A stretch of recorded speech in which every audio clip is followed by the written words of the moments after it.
We have a really exciting panel for you this morning with really diverse perspectives, and I'll introduce the panelists in a moment.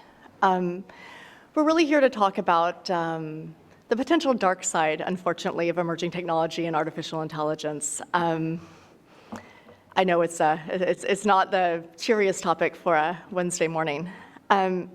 Clearly, of course, these emerging technologies have some really significant benefits. I mean, something as obvious as medical diagnosis, legitimate use of artificial intelligence in law enforcement, and so forth. And it's been really exciting, actually, to see that on Monday there was a new executive order laying out a plan to maintain American leadership in artificial intelligence and also maintaining American values, such as privacy and freedom of expression. I think the question, though, is how to do that. So how can artificial intelligence serve an open and democratic society and be consistent with our values when we know that it has the potential to be integrated into surveillance systems that can be really omnipresent and oppressive? I think the way at least many of us became aware that this was a risk was through what's happening in Xinjiang in China. I'm assuming most of you know the basic storyline there, but there's around 1 million Uyghurs, which are an ethnic and religious minority, who've been incarcerated basically in re-education camps. And the surveillance system is really Orwellian. There's traditional human surveillance, but also the use of a number of different technologies together that enables pretty ubiquitous control over life. This event sort of was originally spurred by that situation, but I think what we're seeing is that there's a risk, first of all, that some of those techniques will be applied to other parts of China, but we're also seeing that technology moving to other parts of the region and the world. And this is happening at a time when we already see significant democratic backsliding. So the Human Rights Initiative has had a several-year project on what's called closing civic space. And this is the challenge that as we see an uptick in authoritarianism and populism, there's less and less space for organizations and individuals to dissent, to protest, to voice their opinion, or express their own cultural identity, for example. To date, that's mostly been happening through, let's say, laws, maybe laws that make it illegal or you're heavily penalized for receiving foreign funding, maybe counterterrorism laws that define terrorism groups very, very broadly, such that a regime could designate a number of quite normal NGOs as terrorist groups. But the risk now is that actually some of these surveillance techniques will be used to really accelerate that oppression. Or as one of my panelists, Steve, said, AI makes repression low cost. It makes it easier. And so I think we're at a moment in time where we have this really exciting emerging technology, and the question is, how is it going to be employed, and what's our vision for that? And I think we have competing visions from different parts of the world. In the US to date, the focus on AI has generally been from a commercial perspective. We see in places such as China, which is also a really significant developer of AI, that there are different uses that is being put to there, and that, you know, from an American perspective, are in contradiction to values of democracy and freedom and human rights. So how do we manage this? So that's what I'm hoping this panel will really start to flesh out, both what the challenge is and what we can do about it. There have been some initial efforts here in the US. There's a process of rulemaking for export controls on emerging technologies, including some of the types of technologies that are being used in Xinjiang. There's been some calls by senators for sanctions against some of the Chinese technology companies that are really heavily involved in the surveillance system in Xinjiang.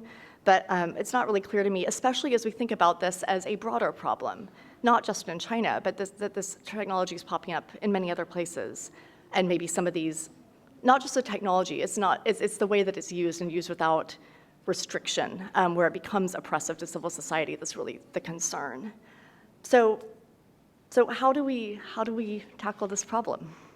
I'm going to go ahead and introduce the panelists in the hopes they have some answers to these rather, I will say, thorny questions. To my right, the first panelist will be Steve Feldstein. He's the Church Chair of Public Affairs and an Associate Professor at Boise State University. He used to be previously a Deputy Assistant Secretary in DRL at the State Department.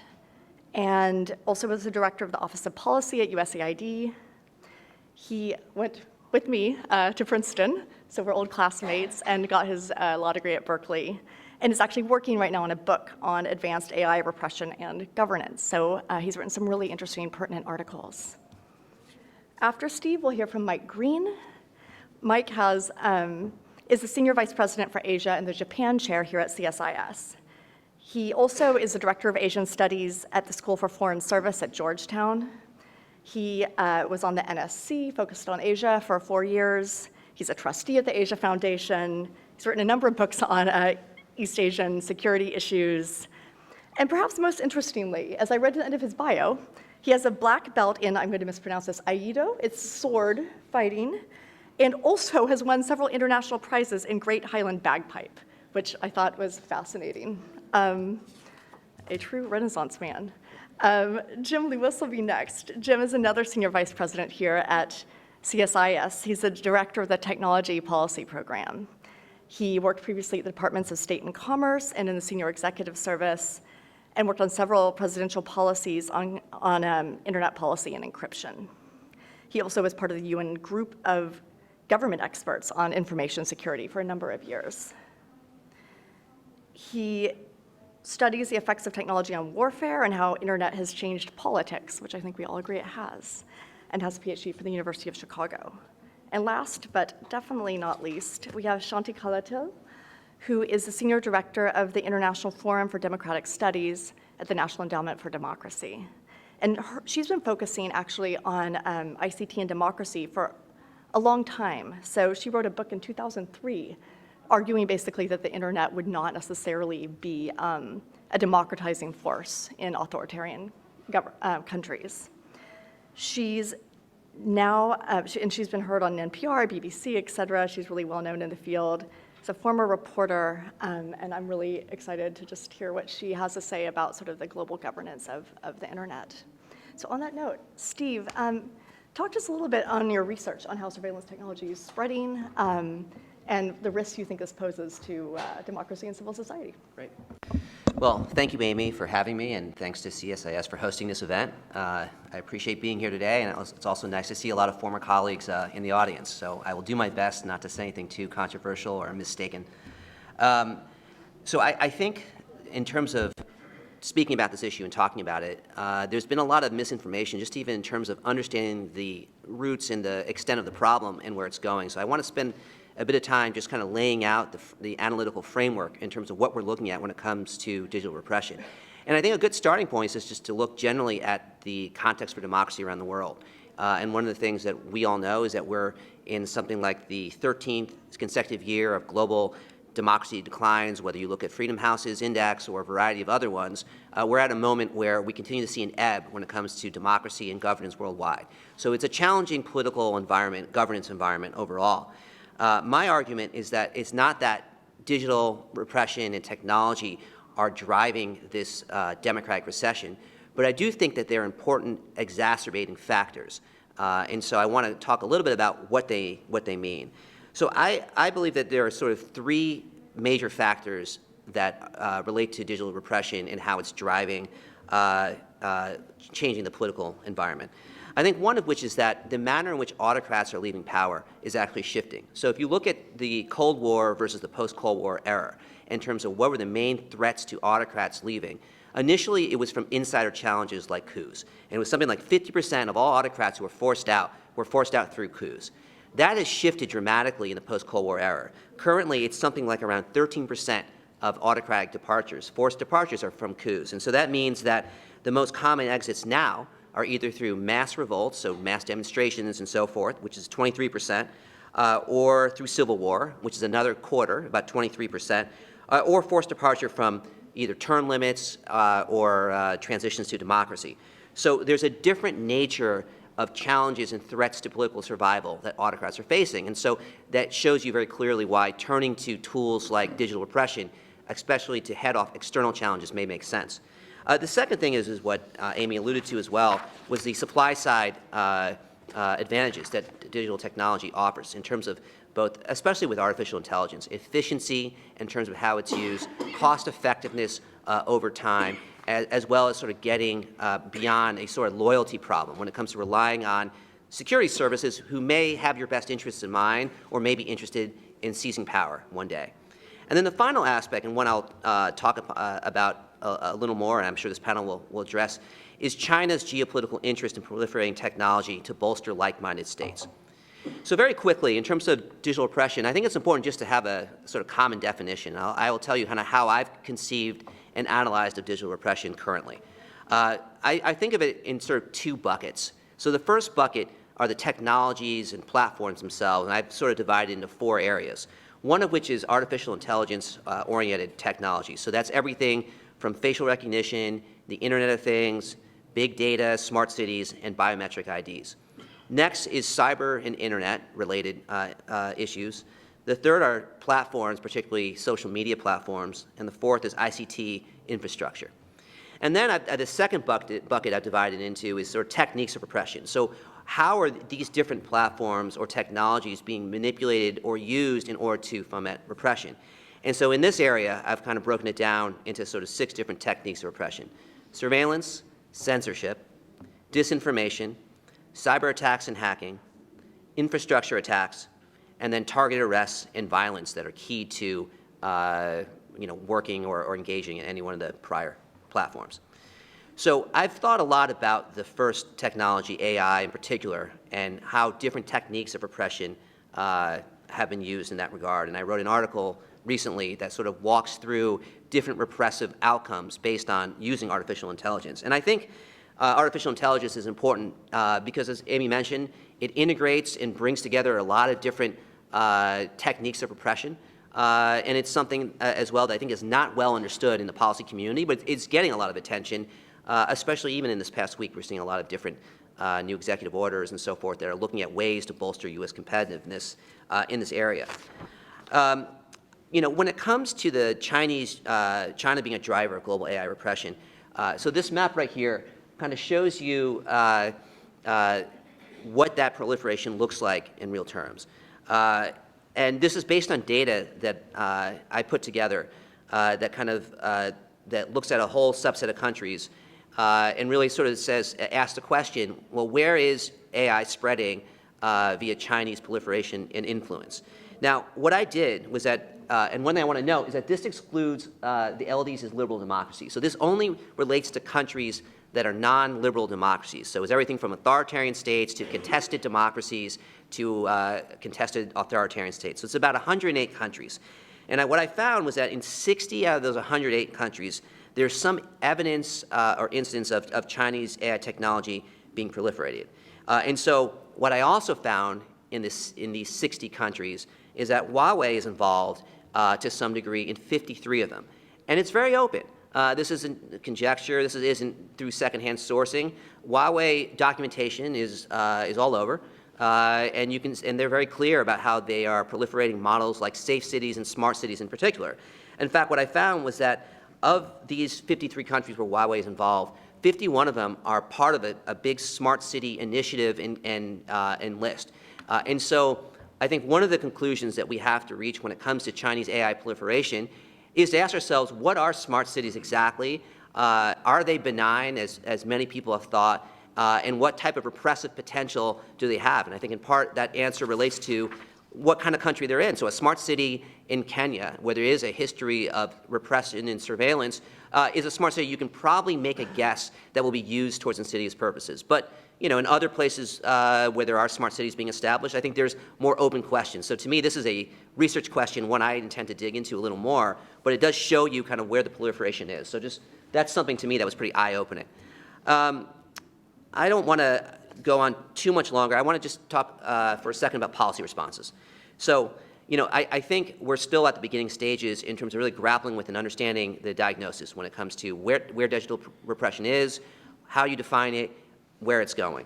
But I do think that there are a few core areas that we should start to focus our attention. So one of which is we need to elevate this as an issue generally for policymakers to take seriously and to sort of pair it when it comes to our long-term risk framework. I think that when you look at the misuse of AI in particular, it's not something that's limited to authoritarian or authoritarian leading states. It's something that within democracies themselves, there are a lot of questions about the misuse of AI in irresponsible ways. And there, we could have a long panel that just talked about questions in the U.S. context itself. So I think part of it is looking to create domestic regulatory frameworks for AI and other types of advanced technology that can then be sort of used and modeled more broadly.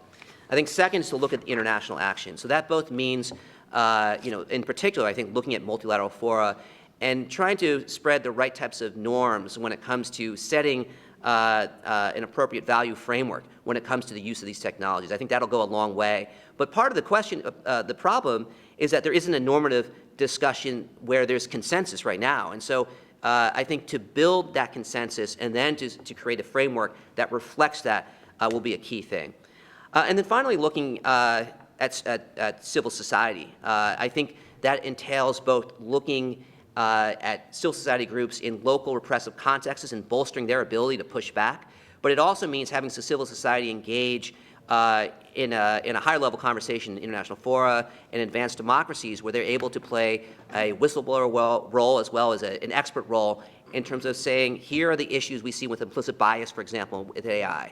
And here are some ways that we need to reconceive of how you look at the transparency or black box issue when it comes to algorithms related to artificial intelligence. And then lastly, there is the issue of how you pair the research community and technologists in the private sector in Silicon Valley in particular with the policy-making community here. And I think there's been a big gap in terms of those two communities not communicating and really sharing different priorities. And I think that ought to change. And hopefully, with the recognition that these are issues that are affecting governance across the globe, that'll be a pairing that'll happen with more synergy in the future. So thank you. I'll turn it over. Steve, thanks so much. It was really great to hear some of your initial thoughts on how to address the problem, not just what the problem is. And we can take the map down. Yeah, we don't need to. Yeah, please. Next, I'd like to turn to Mike. Mike, you are really an expert on sort of the geopolitics of the Asian region. So help us place this trend within broader Asian geopolitical dynamics, please. Thank you very much, Amy. Thank you, Amy. Thank you for coming. This is Amy's third public event at CSIS, and my first event with her, and it's really enlightening, important to have Amy mix it up with all the rest of us. When I went to graduate school in the late 80s, across the street at SAIS, I was taught that there's a difference between national interests and idealism, and that grand strategy was about setting aside Wilsonian idealism and focusing on your realpolitik interests. That's wrong as a matter of grand strategy. It's wrong as a matter of American history. The reality is that the U.S. is more secure when countries and societies abroad are more open, more resilient, and that's where this nexus of democratic governance, technology, and U.S. grand strategy takes place. And I think we'll be doing a lot more of this with Amy here at CSIS in not only Asia, but other regions. In the geopolitical context, there's something of a debate in Washington, but also in Canberra, London, Tokyo, about whether China is a quote-unquote revisionist power seeking to overturn the prevailing neoliberal order. And the administration's national security strategy stated unequivocally China is a revisionist power. I think that's generally right, but precisely how it's right matters in this discussion. I think China is a revisionist power in the same sense that Japan was a revisionist power 100 years ago, or the US or Bismarck's Germany were 150 years ago, which is to say, revisionist in our own neighborhood, but free-riding globally. Germany reordered Central Europe, Japan reordered Asia, the US, let's admit it, reordered the Western Hemisphere, sometimes with force, sometimes with ideology, sometimes with technology. But all of us were free riders on the British neoliberal order. China is similar in my view still. It is extremely and markedly revisionist in an Asian context, but globally it is not challenging the US system yet. There are some emerging exceptions to that rule, but China's focus largely in terms of directly challenging US or established neoliberal norms and orders in Asia.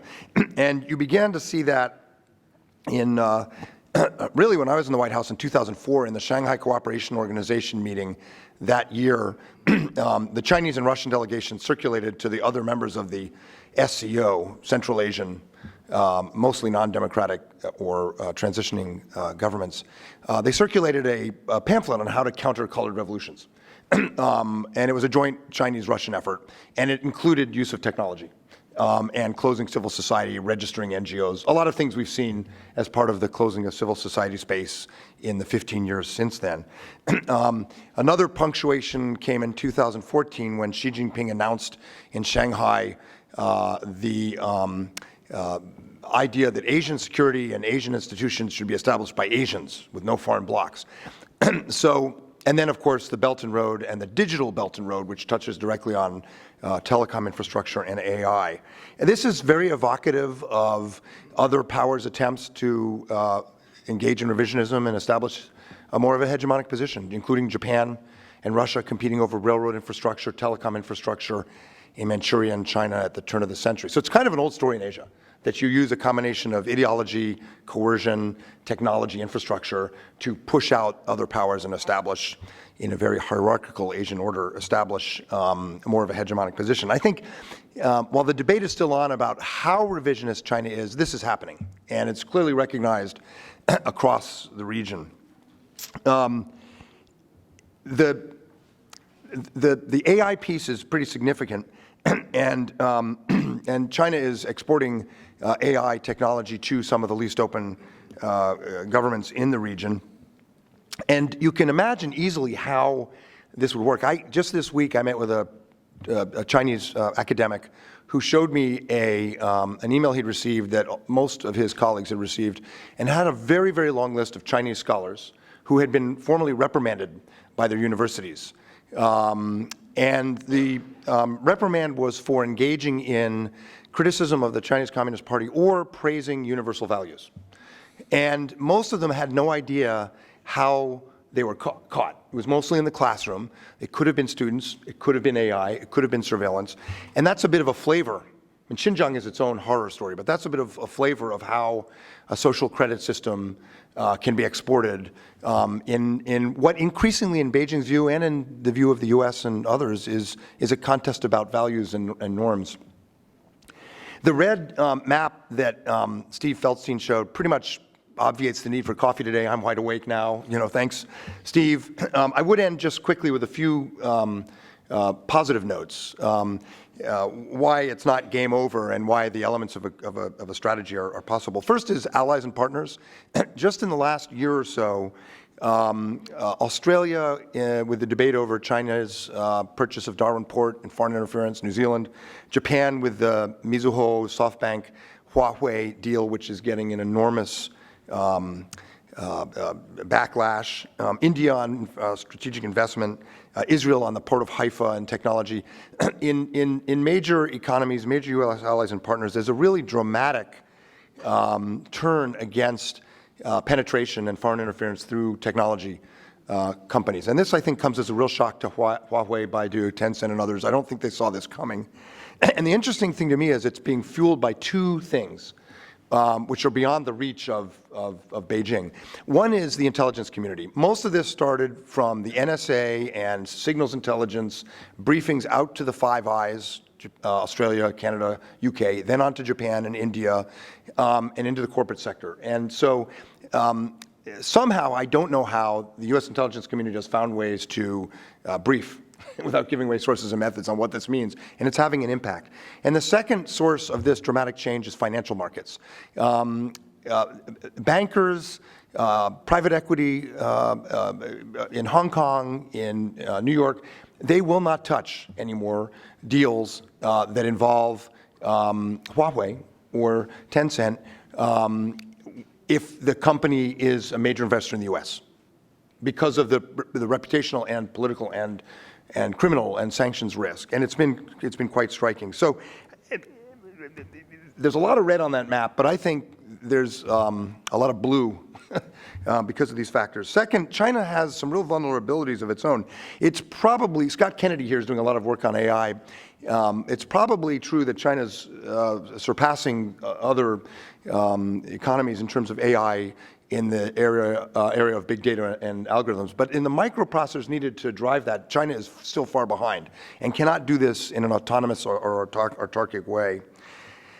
So I think ultimately the Chinese decisions on this are actually shapeable. It's one of the debates about China's revisionism. Is China so bent on revisionism that its behavior decisions can't be shaped? And I think that China's decisions can be shaped if the U.S. and allies have a strategy to support open societies, to provide alternatives through the Japan Bank for International Cooperation, the BUILD Act, and other infrastructure investment funds. And if we recognize, to conclude, if we recognize that Huawei and these other companies are going to have markets. They're cheap, they're cool, and a zero-sum Cold War approach will not work, but there are a lot of tools, I think, that are available to us. Thanks.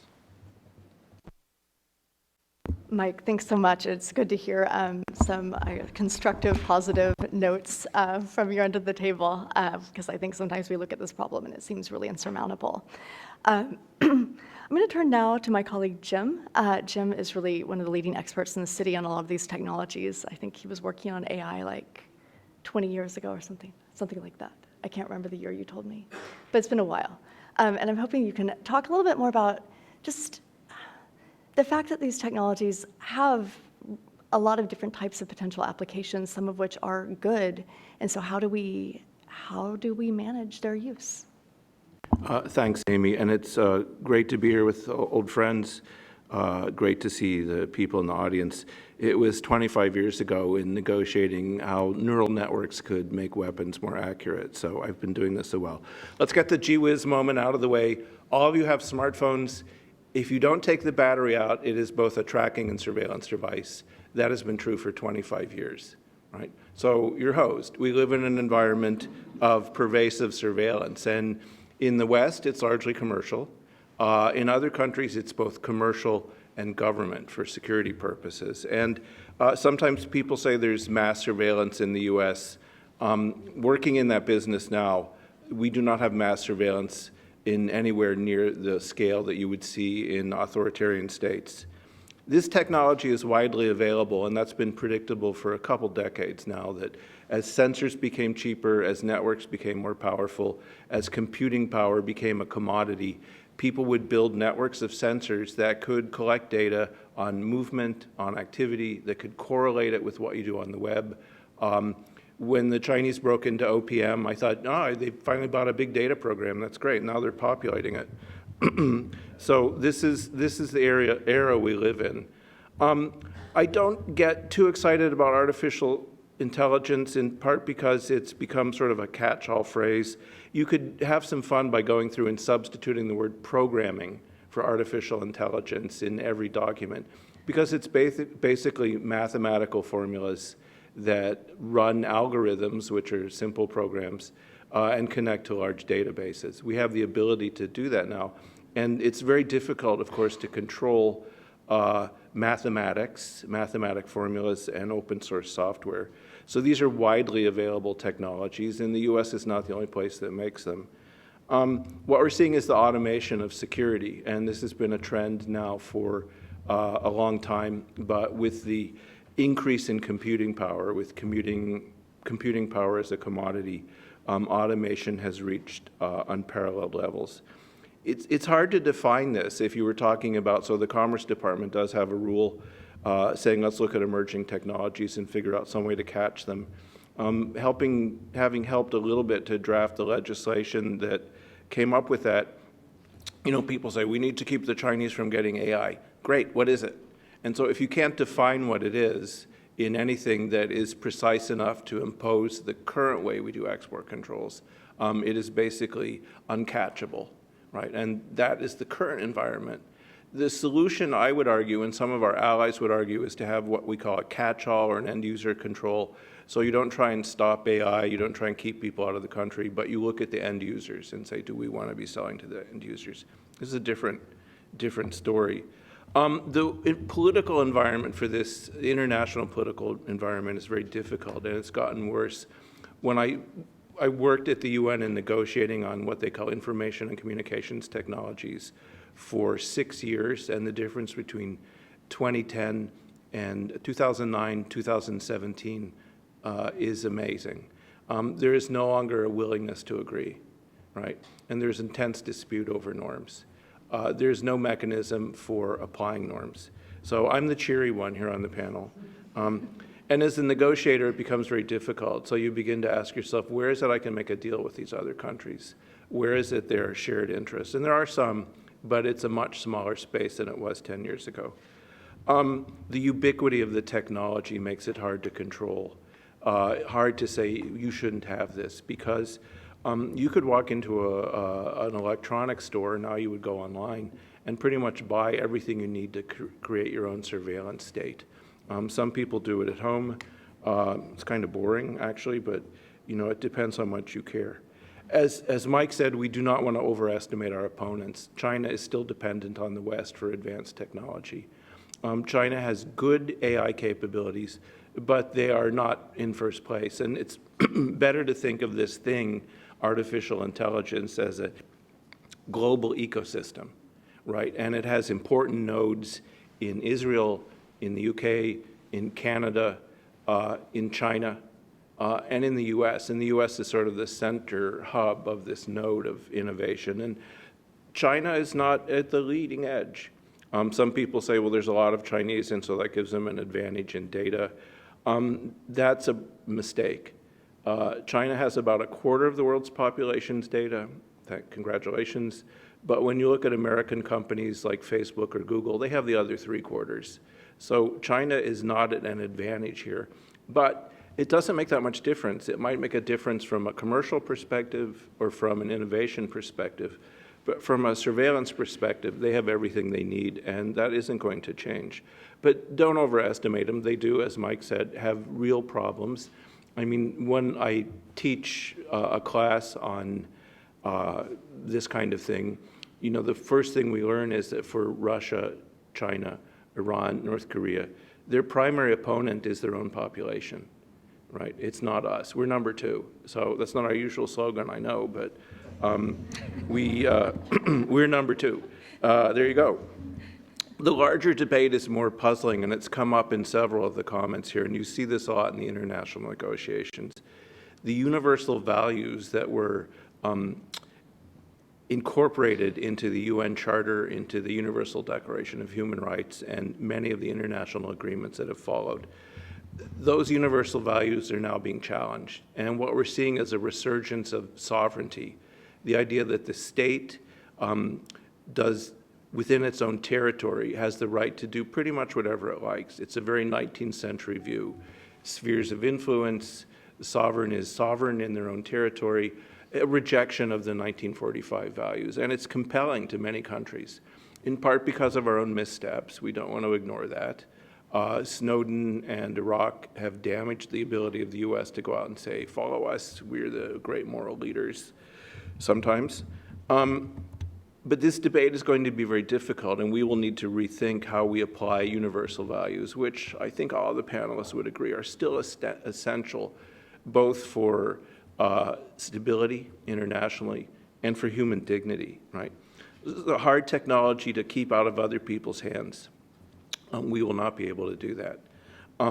Many countries are unwilling to cooperate with us. The answer to a ubiquitous technology is you have rules, you have agreement. But this will take years to get agreement on this, and I'm not sure what all the steps will be. Some of them might not be happy to get there. So I look at this and I think we can, among like-minded nations, and this came up a couple times, there's about a dozen countries in the world that agree on how we should approach this problem. The core of them is the Five Eyes, but there are others. And these countries are saying, we have a problem with surveillance. It's largely Chinese surveillance conducted in our own countries. How do we unite to counter that? But none of them are talking about keeping the technology out of China's hands. Those days are gone. But we are talking about how can we maybe form a core of rules, a core of principles, a core of standards, and then build out from that. So we're at the start of a new and complex environment that will take many years for us to come to the point where I think the concerns we have now over human rights can be adequately addressed. Amy. Thanks, Jim. There are lots of pieces in what you said that I want to pick up on later, and probably the audience as well. I do want to turn now to Shanti. Shanti, I'm hoping you can widen our aperture a little bit. I know that you've been looking not only at sort of surveillance technology, but more Chinese influence on sort of the global the information governance system, and have written some really interesting pieces on that recently, and hope you can speak to that.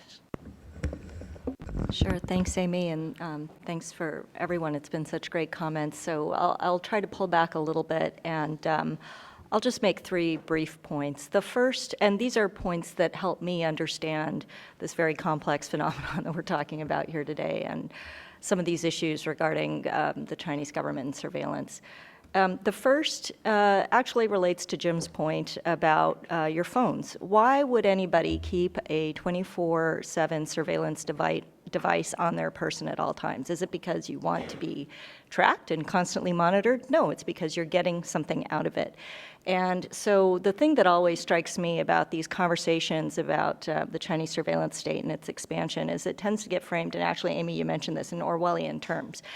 But the flip side to Orwellian is Huxley and sort of the presentation of something that you need and want and that amuses and delights you and that provides you with something that is of value to you. And so as I think about how the system of internet governance and censorship developed within China for the last many years, it wasn't predicated on fear and Orwellian tactics of surveillance, although certainly surveillance has undergirded a lot of that. It was premised on building a system that people trusted, that they found value from, and that provided a benefit to the economy. And so I think that's the flip side that we all have to be aware of.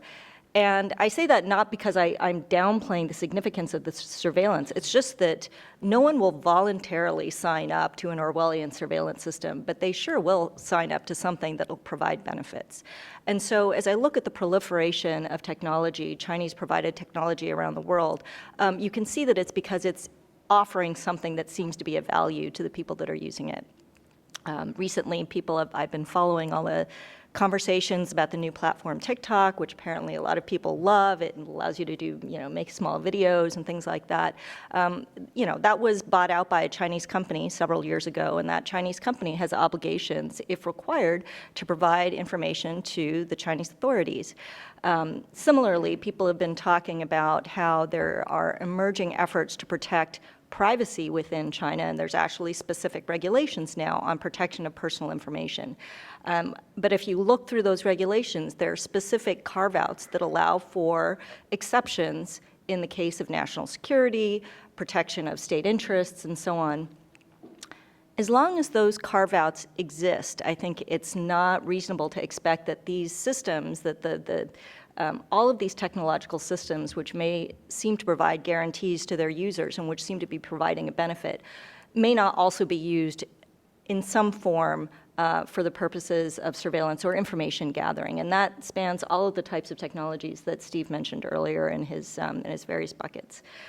So again, it's that sort of combination or the tension between Huxley and Orwell, and I think that we need to look a little bit more at what's attracting people to use this kind of technology and whether people are aware of what they're signing up to when they read the terms of service and click agree. I think very few people actually go through that and do that, and that's actually going to be relevant as Chinese companies spread and expand their reach overseas. The second point is that I think we have to look at the incentive systems that power the expansion of Chinese technology companies and surveillance capabilities overseas.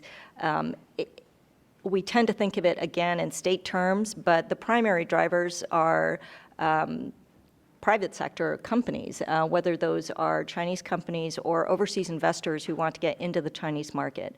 And ultimately, the incentives are a combination of a desire to get into a certain market or, obviously some sort of payoff and fear that perhaps you'll be prevented from doing so by the Chinese authorities. It's the common carrot stick sort of approach that we hear a lot about. It worked very well in the case of building out the Chinese internet censorship system because now censorship has been outsourced essentially to Chinese companies within China. I don't see any reason why that method of applying carrots and sticks around the world wouldn't work equally well for the Chinese state as long as it's as long as it's able to provide significant and sufficient inducements to companies to cooperate with it. And as long as the Chinese market remains attractive and viable and companies want to get in there, I think there will be significant inducements for foreign companies to partner with Chinese companies that are themselves really entangled with building out the Chinese surveillance state.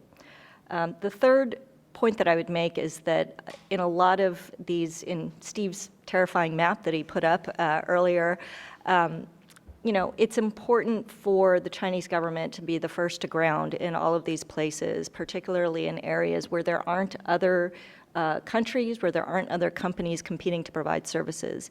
Again, this happens in a large part of the developing world, and the benefits are pitched as development, but I think it's incumbent upon us to really examine whether or not there are tangible development benefits and to look at perhaps the surveillance downsides that come from infrastructure provision and various other services that are provided.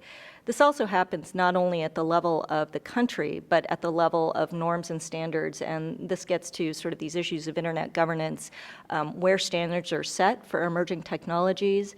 The Chinese government has been much more active in some of these forums over the last many years, with mixed success perhaps, but it's certainly the intention is there to not simply affect how the internet is governed, but to really look at the different layers of internet governance and work at the level of the technology standards, as well as the broad UN types of norms that Jim was talking about earlier.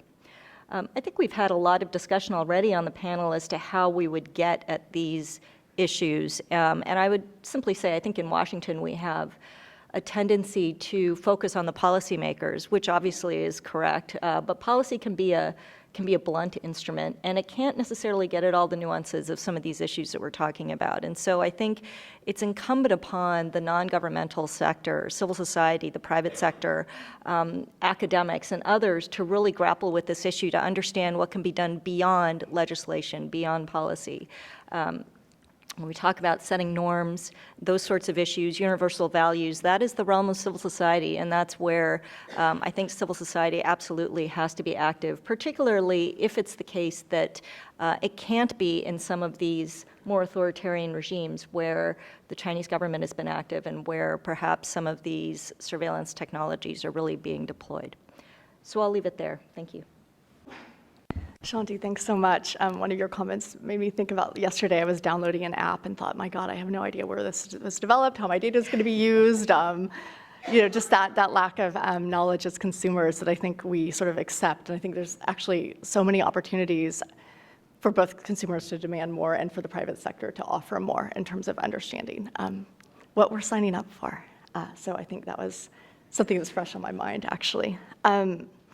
I had a couple questions for the panel. One is, Steve's map sort of suggests that there's this really, that there's a sort of an invisible hand moving this technology around the world, right? That the Chinese state is very involved in all of that. And I felt like Mike's comments cut a slightly different way.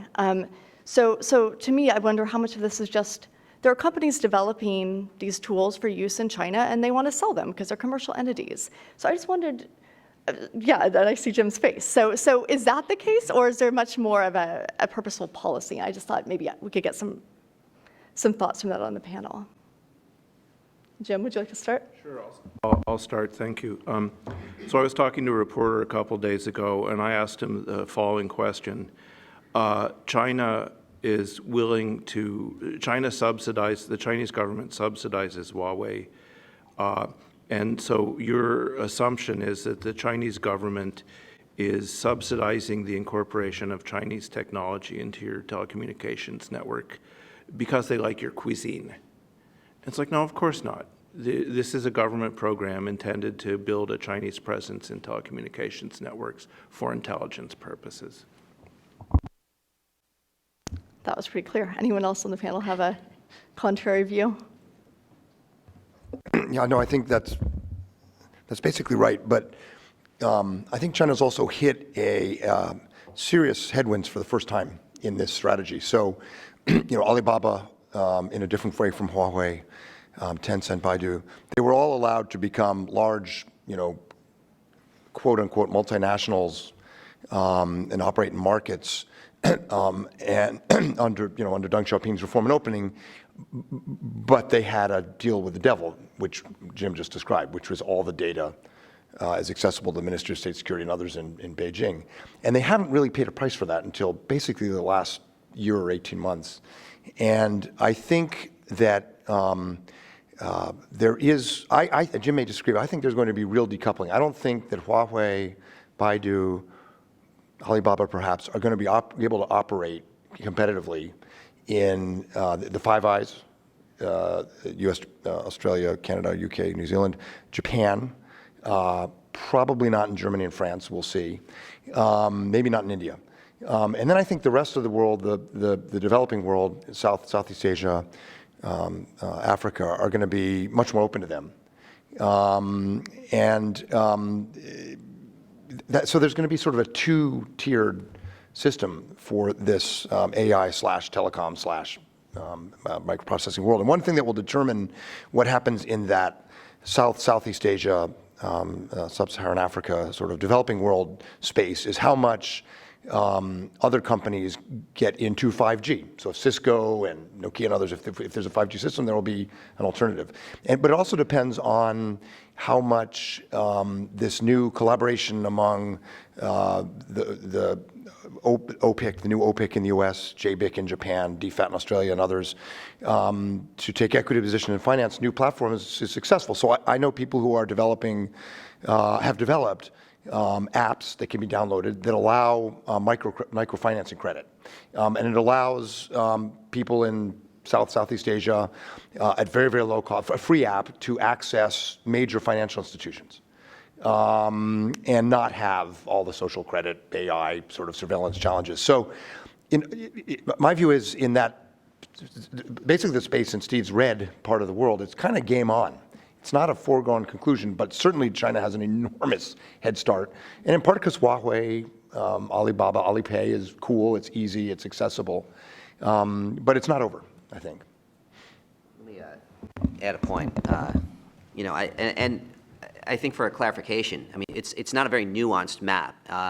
And that's sort of on purpose. I felt like what I wanted to do was, initially I was just very interested in looking around the world and trying to see better what are some of the initial incursions that are happening, right? So I wasn't necessarily measuring to what extent is Huawei's partnership on a smart city in Armenia. Is that something that actually is leading directly to AI repression? I have a second sort of set of indicators I'm starting to develop that looks specifically at repression tied to technology. But right now, it's something a little, it's more broad, right?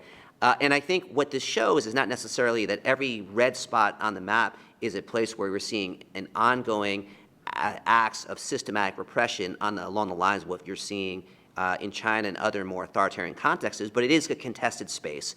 And there's a capability that I think more and more is being exported to those areas that is an indicator.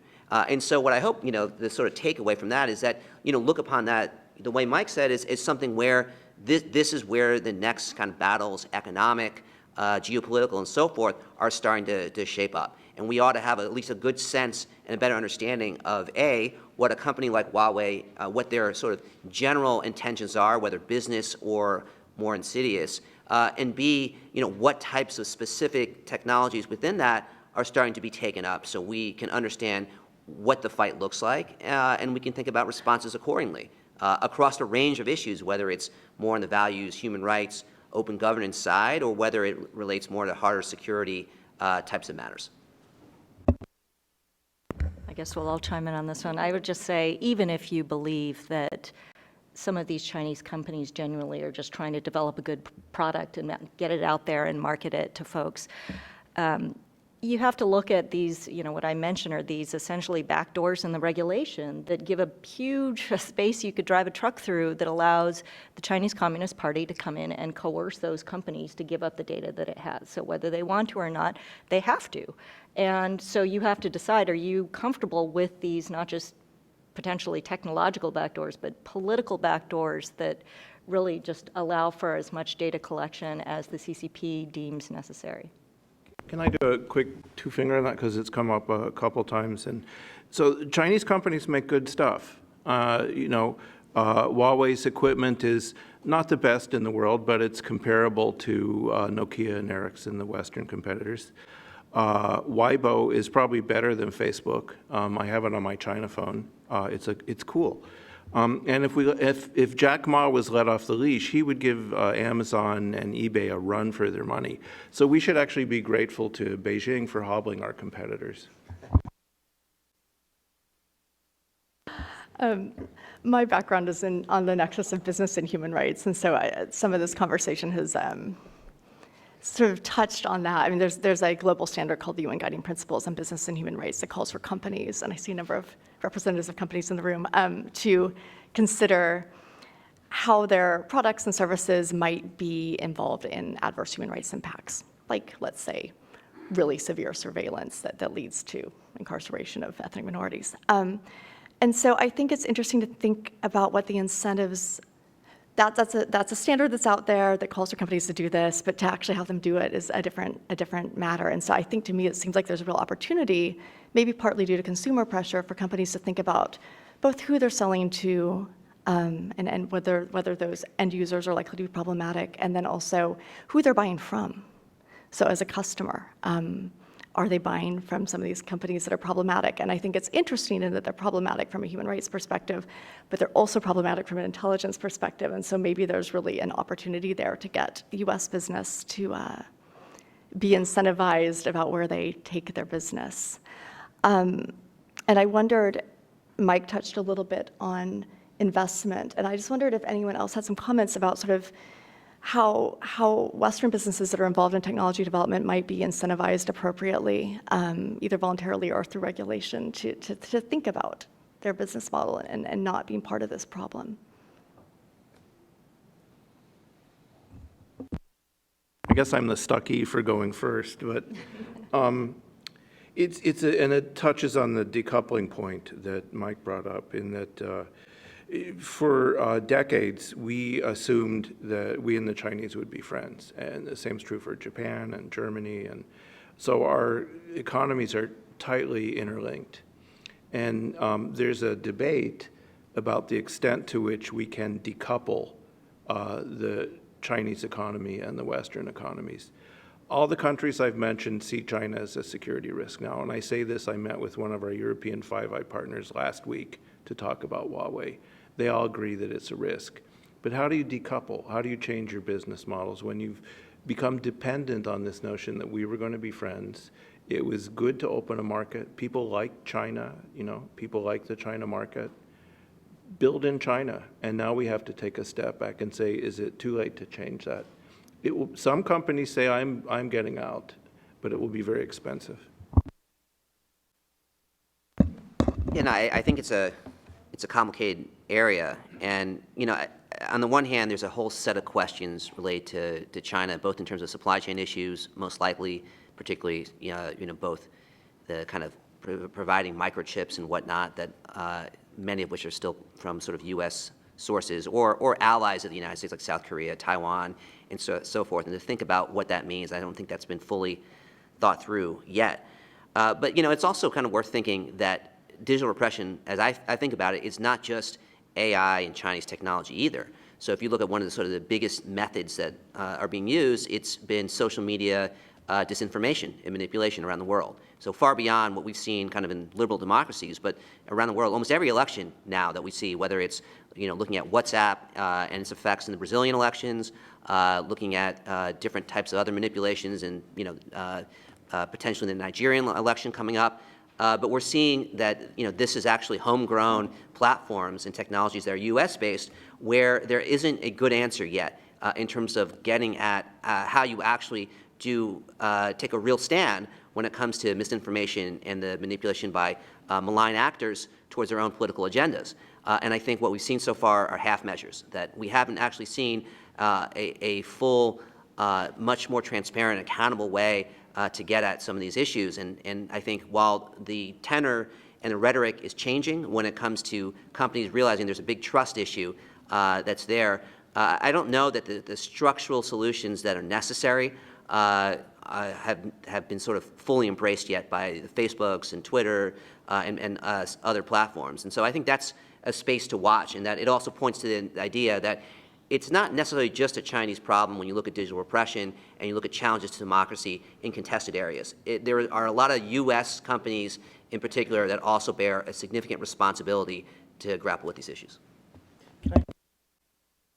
I hope that's okay, but this is a large, complicated issue that spans national security, corporate strategy and finance, human rights, norms, and there's no silver bullet. And at the end of the day, hundreds of millions, probably billions of people are going to buy Huawei and Alibaba and be happier for it, as Jim and others have pointed out. So I think it's going to take thinking on several levels. There's the larger debate about internet governance, data reciprocity. Prime Minister Abe gave a big speech in Davos, which represented Japan's forlorn hope, their effort to try to get the U.S., EU, and Japan on the same page. As Jim pointed out, good luck, but it's worth trying that. There's the question of strategic investments and export controls, where, as I mentioned, the Five Eyes and other countries in both export control, end-use questions, and strategic protections against foreign direct investment in critical infrastructure, there's real movement there. There's the question of how to not stop the Belt and Road Initiative, the digital Belt and Road, but offer an alternative through financing, technology. That's a piece of it. There's the whole question, and this gets more to what you're talking about, of reputational and political risk, where I think there's a lot of room for companies, voluntarily or not, to think about this. I was really struck in a trip I took to Hong Kong in mid-November, talking to private equity bankers and others, and I heard the same thing from all of them. For the past year, if you're doing a major deal with one of these Chinese technology companies, and you're an institutional investor, a bank, a pension fund, whatever, if you don't have a political risk consultant, they won't do business with you, because they figured out the reputational risk, the CFIUS risk in the US is so huge that it could, and case number one, frankly, is SoftBank and Mizuho in Japan, which I think have real buyer's remorse over this deal with Huawei. So that could be both the investment protection side, but also reputational risk. And that's a room where, I think that's a room where companies are, especially on the financial side, are attuned to this. And then there's the open society. How do you support open societies? Using technology, doing what the NED supports with election, political party participation, but also what the Asia Foundation does, civil society, women's empowerment, governance. It's the whole package of transparency and accountability. And then the last part is spotlighting, which is where Xinjiang comes in. Because Xinjiang is if we're allowed to use Orwellian, Xinjiang has had a huge, there are almost 1 billion Muslims in Asia. And in Malaysia and elsewhere, that's gotten people's attention. And spotlighting what's happening in Xinjiang resonates in Asia in ways that are going to cause governments and societies to think twice about some of this surveillance technology. So it's a kind of multi-layer, pretty complicated thing. But to your specific point, I think the reputational corporate piece is going to become more and more important because institutional investors are asking, do you have a political risk consultant when people want to do deals? Great. Well, thank you, Mike. I'd like to turn it over to the audience at this point. So if you have a question, please raise your hand and we'll take 2 questions at a time. I see one way in the back. Sure. Alex Sanchez, I'm an analyst here in Washington. Can you comment on the infamous Reddit Tencent deal? It's $150 million that Tencent has invested in Reddit, and there's been a backlash of memes by users that they use Reddit against the Chinese leadership because of this perception that now Reddit is going to be censored by the Chinese government. Thank you. Who would like to? Looks like Jim, you have something. Someone else can. No. So you have to start with the assumption that until recently in the U.S., the U.K., and elsewhere, that the Brits used to call it the golden era of cooperation with China. And so we just thought, they're on a path to become more like us, and it's good for our companies to partner with them. You also have a lot of Chinese money that wants to get out of China and is looking for good investments, just like any businessman. And you put those two together, and the Reddit deal makes sense. Where it begins to come a little unglued is what Mike was talking about, is you have reputational risk now that people didn't have 3 or 4 years ago. So I think that seemed like a good idea at the time. Things have changed. Are there more questions? Yes, see one here in the aisle. Yeah, hi, Rob Lieber from AFP. I wondered if anyone would comment on what we expect a presidential order that would ban Huawei and maybe some other Chinese companies from U.S. telecom networks, and whether that in some ways might somehow shift the tide of this momentum that you were talking about. We'll take one more question before we answer that one. I see one right here. Yeah. So all the panelists, but especially Professor Feldstein. Oh, and sorry, can I ask you to introduce yourself? Oh, sorry, Thank you. I'm Nicholas Hallstrom, and I work here at CSIS.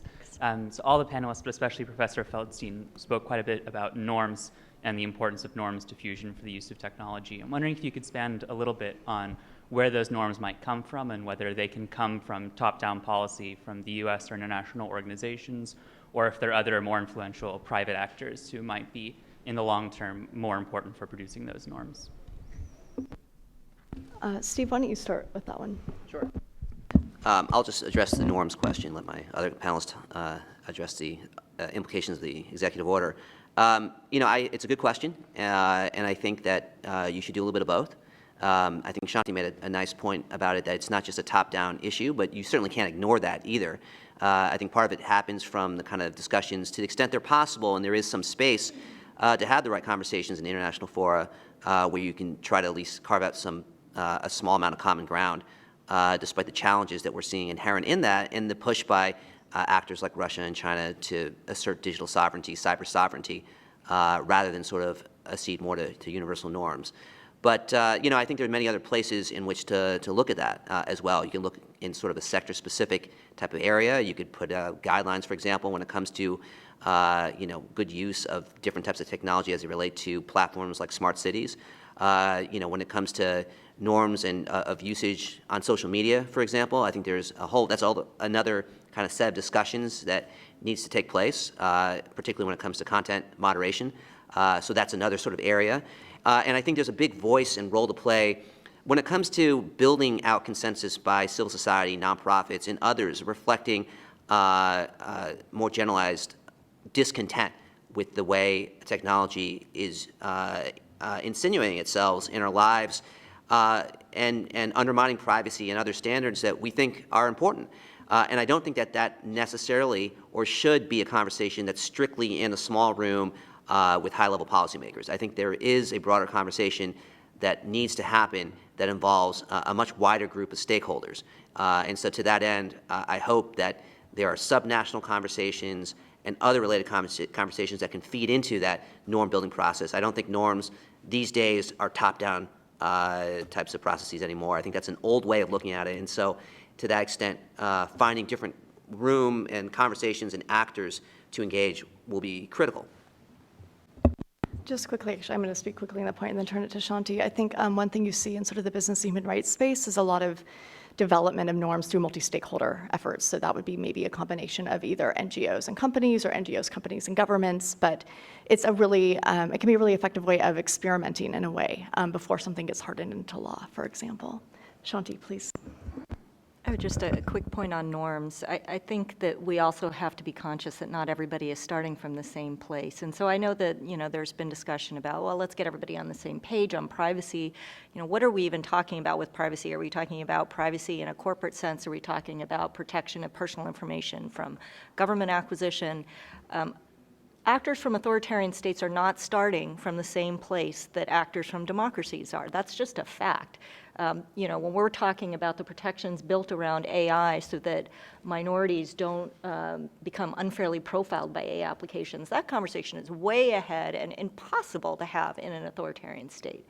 So I would urge I am all for developing common norms, but I think if you're talking about it from a democratic standpoint, you absolutely have to be cognizant of the fact that you're not necessarily going to get everybody on the same page if you're trying to be inclusive and involve, for instance, Chinese companies or authoritarian actors in that conversation. Off the hook this time. Go first. On the question of the executive order, I think it's Personally, I think it's necessary, and I think it will be very effective because I think it will be like dropping a pebble in a very, very calm lake. The ripples will go all the way to the shore, and I think you'll see explicit or implicit moves by the Five Eyes in Japan and others. In fact, it's already happening in some of these countries that there are non-public guidance is being given to corporations not to work with Huawei. It's already happening. So it's necessary. It will have an effect. What worries me, putting on my China policy sort of former NSC hat, is that it needs to be targeted and it needs to be smart. And unfortunately, it's part of a larger, in my view, overreaction to China in many, many spheres right now by the administration. So, for example, you may have seen a Financial Times article 2 months ago that there was a move in the White House to ban all Chinese student visas because of foreign interference. That's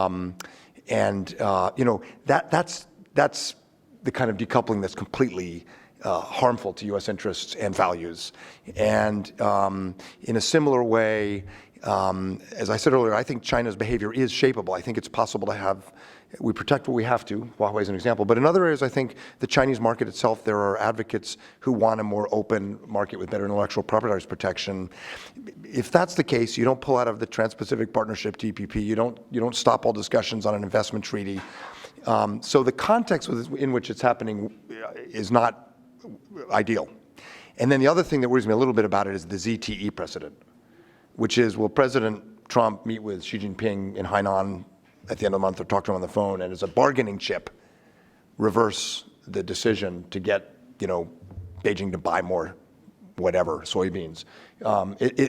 We have a bit of the problem that the president with ZTE suggests that these are not core national security issues. Everything's up for bargaining. So I think it's the right move. I don't know if Jim agrees. I think he probably does. But the context within which it's happening is not smart and strategic. Jim.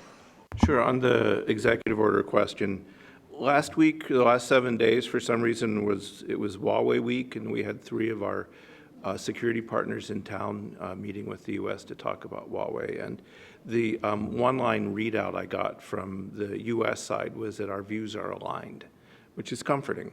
But in speaking to those foreign partners, I think what you'd find is a number of countries are in play. The Germans are probably not going to ban Huawei, haven't made up their minds on it. The UK coming out with the 5th annual report on Huawei in the spring that will talk about whether to ban, whether to impose other restrictions. The UK is not happy with their deal with Huawei, but they think they can manage the risk. The French are kind of up in the air. They have a strategy that's very Gallic. Is that good or bad? The Canadians still have not made a decision. I think we will probably lean heavily on them. And finally, the Indians are also up in the air. The Indian telcos like buying from Huawei because Huawei offers them no-cost loans or no-cost leases, right, or low cost. And so they avoid all the capital loan costs. The Indian government doesn't like Huawei, but the Indian telcos do. So the whole thing is in play, and it would be, as Mike and others have said, it'll be interesting to see if the executive order will shape that. The problem for the U.S. is not the big telcos. They've gotten the message. The problem is the local carriers who use a lot of Huawei. It's cheap, and would be perhaps required to rip it out, and the bill for that would be low billions. And so one of the questions is, who pays for it? If we say no Huawei, who pays for making it, the phone company in Shenandoah or maybe in Boise, I don't know. Who pays for replacing it? So there's an economic issue here, but the allies all seem to be moving in the same direction, which is greater restriction, and the EO might accelerate that. Great, thank you. Are there any more questions? I see one here in the back and then one up here in the front. Hi, Kyle Easton, Center for American Progress. So my question is, what votes have other countries taken in institutions of global internet governance that align with Chinese preferences? And can we trace a causal link between those votes and Chinese investments in those countries? Thank you. I think Jason up here in the front. Hi, Thanks, Jason Pielmeyer from the Global Network Initiative. So to kind of pick apart Steve's taxonomy from the beginning, I think it's worth isolating the surveillance tools, which are really developed specifically for surveillance purposes and sold almost exclusively to states, from some of these broader infrastructure technologies and other general consumer products that can then be manipulated. And so for that subset of surveillance tools, it's clear that China produces a lot of them for their own domestic market and that they're exporting that technology. But a lot of the better technology actually comes from Western governments, as Steve alluded to, and from places like Israel and Europe. And so I'm talking about hacking tools. I'm talking about facial recognition software. I'm talking about big data analytics specifically designed for intelligence purposes or law enforcement purposes. So for that subset, I'm curious what we think we can do. Jim, maybe you have thoughts on, obviously the sort of export control model is not going to work for stemming the spread of that technology. There are lots of governments, both democratic and non-democratic, who are going to want it and will pay sometimes high premiums to get it. So we could try and sanction that kind of sale. We could try and sort of expose the industry to sort of better practices, know your customer, due diligence, things like that, using some perhaps business human rights tools. But I'm just curious if the panel has thoughts, because I think that's not the long-term sort of threat, but that's specifically what is being used and causing the most immediate human rights impact right now around the world. Jason, thanks. I was hoping someone would ask a question about the limits of export controls in a bit more depth. So I think I'm going to turn to Jim to start answers to this. You don't have to volunteer yourself this time. Does anyone else want to do that? So I would definitely want to hear from others too. Okay. Okay, Shanti, please. I'll just talk for a bit to allow Jim to gather his thoughts. But Talk for a long time. Jason, I've been wondering when someone will start a GNI-like organization for these other types of issues. I don't see why there aren't more organizations that comprise business, civil society, and academia that look specifically at these problems and try to hammer out some kind of common agreement. There's a precedent for this sort of thing in the GNI and in other organizations in the business and human rights space.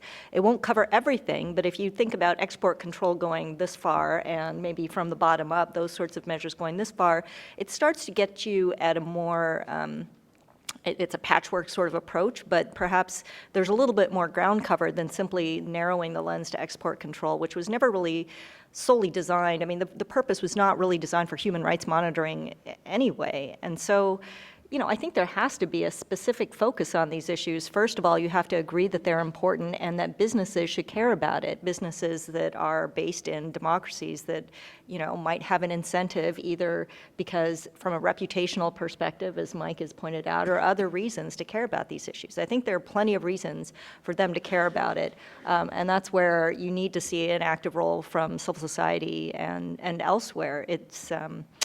I think it'll have to be a combination of those things. But again, I don't know where those initiatives are. Perhaps they're just getting going, but maybe they should talk to you about it. I don't know. I wonder if the cat's out of the bag in China, and there's not a whole lot we can do. I think for moral reasons, there's a strong case for a GNI-type organization for reputational cost.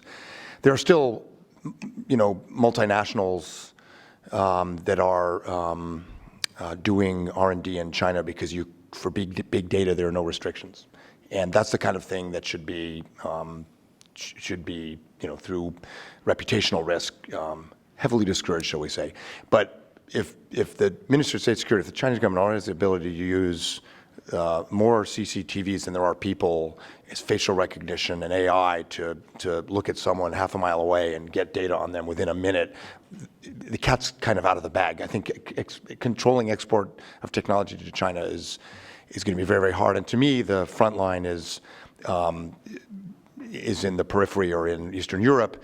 And I think there are a couple things that we can do, including the reputational cost to U.S. companies that may, or European companies that may cooperate.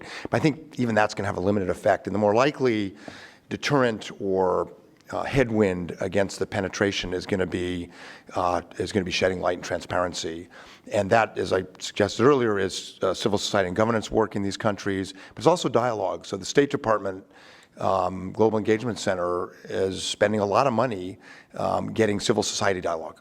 And a lot of institutions, including CSIS, have been involved, and scholars and business leaders.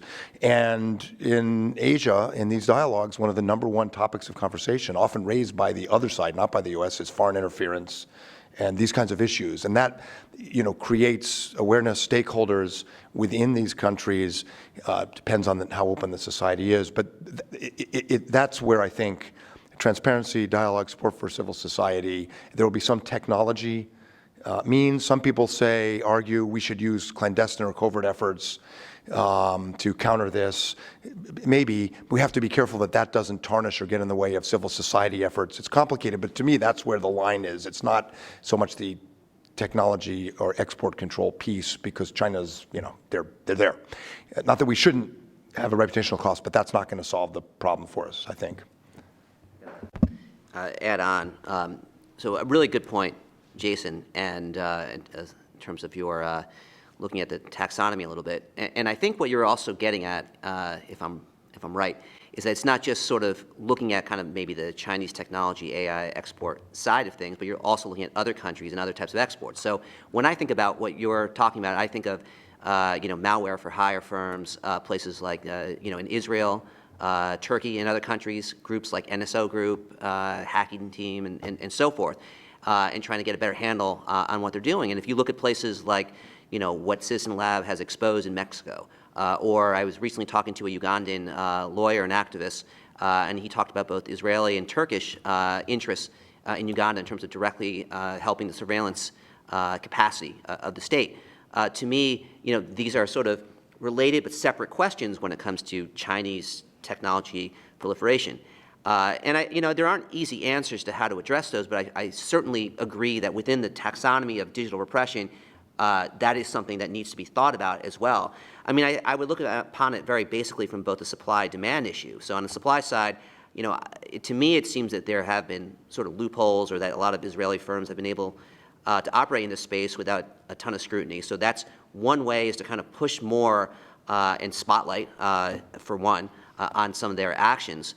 But what I'm also picking up is that a lot of this work is starting to migrate away from some of these more established firms to more kind of middle hacker for hires that are less established, less tied to a specific national identity or to a state. In which case, then it really becomes a demand issue in terms of organizing appropriately in countries to push back against reports when they come out from civil society groups or Citizen Lab saying, look what your country, what your government is doing. Look at the money that they're spending to penetrate into and break into groups and steal their membership lists. Do you think this is appropriate? And to kind of get that demand growing and that pushback happening at the ground level as well. Anyone else? Okay, yeah, thanks, Steve, actually, for raising the fact that I think one of the challenges here is that we think of really big companies we've all heard of as being involved in developing this kind of technology, but it's actually a much broader set of players. And in my experience, some of these multi-stakeholder initiatives that have focused on the nexus of business and human rights tend to involve very large companies, but it doesn't necessarily get you to that next tier of players, which is a general challenge. More questions? So one in the very back of the room, and then one here in the aisle. Thank you. Motoko Aizawa from the Observatory for Sustainable Infrastructure. A few years ago, I had an opportunity to look at European Export Credit Agency's support for digital technology companies exporting abroad, and not so much to look at the export control side of things, but what kind of pressures financial institutions can place on these exporters. Both these domestic industries and export credit agencies are under tremendous national pressure to enable those exports and investments.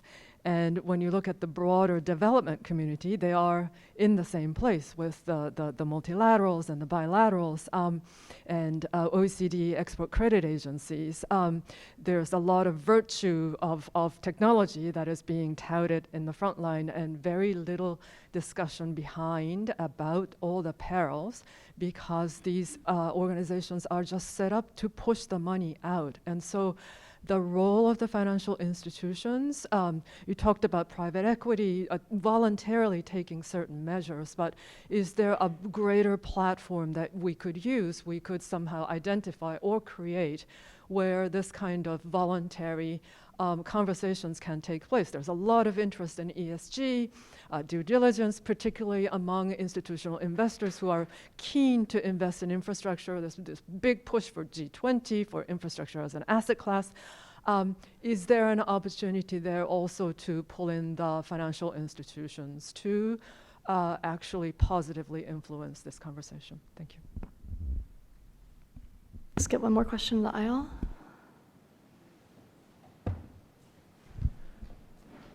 Hi, my name is Sean from the State Department. A quick question related to policy and programs that I think of when you're speaking, and kind of people have said the word civil society a number of times. I mean, what we're really talking about in some cases are human rights organizations that are doing advocacy or doing reporting. These are organizations that the United States and our like-minded countries depend on for information for policymaking purposes. And when you look at that map that was up at the beginning of the day, you see that these countries that are already repressive, if not significantly oppressive and dangerous for these organizations to operate in, is becoming more so because of the emerging technologies that these governments are getting. And so my question from a policy and program perspective is, how, if at all, do we need to rethink how we engage with those organizations if there are greater risks than there were before and them trying to speak with us or report on these things? And then how does that affect from a programming perspective our grants to all of these, these entities that are doing this work? Thanks.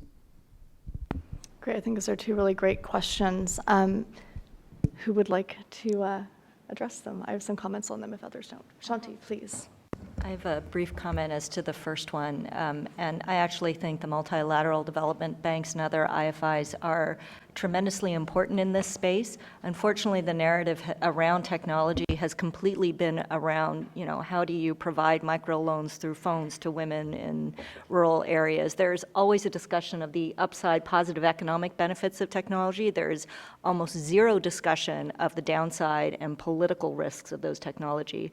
That's built into the way that multilateral development banks operate, but personally, I think that needs to change. I think that conversation that is not happening is tremendously consequential. I'm actually just going to hop in on that one. Otoko, it's a great question. I think it's really interesting when you think about, let's say, the IFC, they have environmental and social performance standards. All the multilateral development banks have some kind of safeguards. And they tend to address certain types of risks, let's say like impacts on indigenous peoples, land rights, et cetera, but they actually don't really address sort of privacy, freedom of expression concerns, and so forth. And it seems like a really significant gap that's been there for a long time, and it's interesting that there's not more conversation about that, so thank you for flagging it. Does anyone else, Steve, you look like you want to jump in? Yeah, regarding the second question, I think there's a couple ways to address that. I mean, one of which is, it sort of is a nice setup to say we need more funding for research and in this area, so that's something that I know DRL and others are actually putting out right now in terms of really trying to understand, what we're talking about is it's an undefined area. We need to better understand what are the risk factors involved when it comes to groups on the ground and how they operate. And so part of it is increasing our knowledge of that and then devising appropriate responses. But, I would also say that we have to be cognizant of the idea of agency when it comes to local civil society groups, and that we have to both, be clear to them about what we perceive as risk factors, but also allow them the decision-making to determine what's in their best interest and what combination of risks they're willing to accept or not. A good example of a group I'm thinking about is a group called Lucia in the DR Congo. It's a group I worked with before leaving the State Department. They're a group of online, mostly bloggers, tweeters, and so forth, and they've been really active when it comes to pushing back against the mostly former Kabila government. And as a result, they have ended up with significant jail time. In fact, after one meeting I had with them the very evening, security forces picked them up and put them in jail for about a week until we were able to push back. And so there is a big nexus there around the world when we see this kind of thing happening. Now, if you were to ask Lucia, well, is the decision then to not work with them or to sort of distance? They would say, no, we need international partners to help us push the message that we want. And, obviously we could benefit from improved encryption, security, and so forth, some of which they, but ultimately we want that engagement. And so I think we have to sort of find a way to navigate between higher risks that are entailed when it comes to meeting with groups that are under increasing duress from surveillance and so forth, while also at the same time recognizing that this is the work that people choose to do, and they want to do it. This is the only way you can get change in many of these repressive contexts. Go ahead, Mike. On the second point, yes, more research, more funding. I actually think that's right. I think it's probably time for DRL and AID and DFAT and others to have a serious look at how governance democracy funding works. So, for example, there's been a growing emphasis on aid effectiveness and monitoring and evaluation. Well, you do monitoring and evaluation, you create a target list for the Ministry of State Security. So qualitative methods for monitoring and evaluation, maybe briefings rather than, reports with data sent over the internet. And it's problematic because it's harder to monitor and evaluate if you don't have data. But it's worth considering. It may be worth thinking about new approaches where these NGOs are encouraged to work with stakeholders within these governments, so that they have some measure of protection in a state like Pakistan or Cambodia, where civil society groups are being clearly frozen out. Perhaps if you work with the Ministry of Labor or others and you can build stakeholders. All of these have downsides. It's worth thinking about a different approach where, typically foundations or the NGOs they work with are really only working with one government, whether it's Australia or Canada or the US. Maybe we need to think about collectivizing support for NGOs with all the DAC countries in Cambodia or Pakistan. All of these have downsides, so I don't really know if any of them are really good ideas, but I do think, to Steve's point, it is worth a serious effort. And then the other thing I'd say, both on that and on the financial piece, there is now a lot more, over my career I've spent a lot of time trying to do bits and pieces of donor coordination, especially with Japan and Australia. It's not easy. But I think there is a mood now with the BUILD Act in the US, with JBIC in Japan, with the so-called Quad. There is a feeling, Japan's quality infrastructure, that we can have some standards in this area, and I think it's one of the sort of upside opportunities in this darker picture. And the other thing is, it's amazing how effective a question from someone from the Treasury Department can be. When the Treasury Department calls and says, "By the way, we noticed you're investing in X," it's amazing how quickly compliance officers stop it. So the Japanese call this gyosei shido, administrative guidance. But one or two questions from the right part of the Treasury Department can have an amazing effect. It doesn't take like a huge, piece of legislation. On the question about how to engage with groups that are under attack in closing societies or closed societies, there is a whole body of work on closing civic space that the Human Rights Initiative just put out an umbrella report that gets to some of these issues. And I think as you think about sitting at state or sitting at USAID, I think it's really country specific, whether having a significant presence and really stepping out to protect them is useful or not. It depends on the country, and whether that's seen as foreign interference and putting a target on their back or not. But there's a lot of learning coming out right now from groups, from CSIS, from Civicus, from others, that you might want to look at. I'm happy to point you to some of that. I do think one challenge is that it's often seen as like there's civic space that's not online and civic space online, and the two get bifurcated, and it's totally outdated. And I think that's a challenge that needs to be overcome. I want to see if there's any last closing comments from the panelists, because we're out of time. Anyone? Yeah, I'll start then. So one of the themes you've probably heard today is that, and I think I agree with Mike, China's behavior is changeable, right? And so we see a change, I would say, since Xi Jinping came in power. And it was much, for domestic political reasons, he is driven to be more controlling, to impose pervasive surveillance, and to be more aggressive internationally. And it is having a reaction around the world. But I do think Chinese behavior is changeable if we can pull together the right coalition of people. On the technology side, one of the questions I ask Chinese friends is, there was a debate for a long time about could China be innovative? And that debate ended a few years ago. China clearly has strong innovation capabilities, right? But they came to fruition under a period of relative political openness. And now that the political space is closing, what will that do to China's ability to innovate? And I think even Chinese scholars would say they fear that it will hamper, slow, and constrain. So the goal here is not, in an ideal world, we would still be friends with China, but it's Chinese behavior that's made that impossible.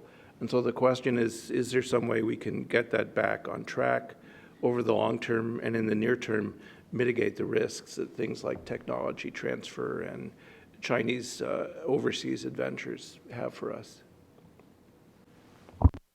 Else, Shanti? We've discussed so many issues today, and I think these types of discussions are crucially important in Washington. But I also think that they need to be happening in places around the world where there's tremendous investment by Chinese companies and the Chinese government, and where there isn't sufficient capacity to understand that, analyze it, or shine a light on it. Unfortunately, that's where I think the capacity is sorely lacking.